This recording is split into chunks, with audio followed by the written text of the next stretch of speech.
कभी ऐसा लगा है कि अब मुझसे नहीं होगा? मन थक गया है, हालात भारी हैं। अगर आज आपका मन भी उलझा हुआ है, तो सुनिए भगवद गीता की वह कथा, जो निराश मन में भी साहस जगा देती है।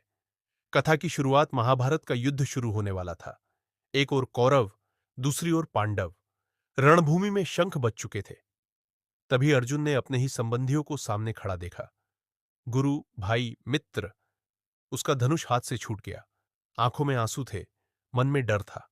तभी उसके सारथी स्वयं लॉर्ड कृष्णा ने उससे कहा, हे अर्जुन, यह समय कमजोर पड़ने का नहीं है। यह समय अपने धर्म और कर्तव्य को पहचानने का है।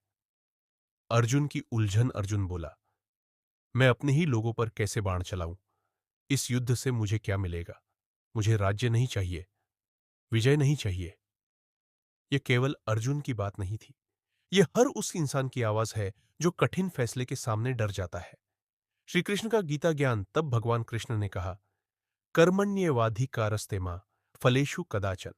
अर्थ, तुम्हारा अधिकार केवल कर्म करने में है, फल की चिंता मत करो।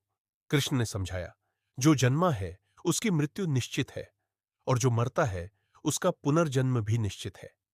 आत्मा न कभी जन्म लेती है, न कभी मरती है। वह अजर है, अमर है, शाश्वत है। डर केवल शरीर को होता है, आत्मा को नहीं। जीवन से जुड़ा उदाहरण सोचिए। जब एक छात्र परीक्षा देता है, अगर वह परिणाम की चिंता में ही डूबा रहे, तो क्या वह सही लिख पाएगा? नहीं।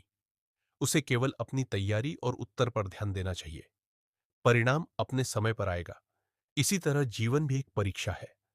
हमें अपना कर्म करना है, ईमानदारी से, निष्ठा से, पूरी लगन से। असली साहस क्या है? कृष्ण ने अर्जुन से कहा, कमजोरी तुम्हारे स्वभाव में नहीं है। उठो और अपने कर्तव्य का पालन करो। साहस का मतलब डर का ना होना नहीं है, बल्कि डर के बावजूद सही काम करना है।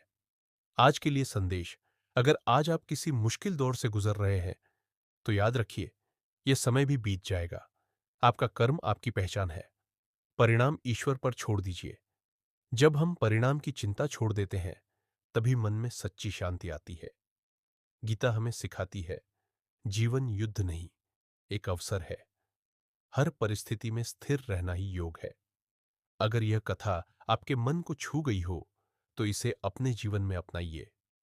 हर दिन एक श्लोक, हर दिन एक सीख, और जीवन में शांति अपने आप आ जाएगी।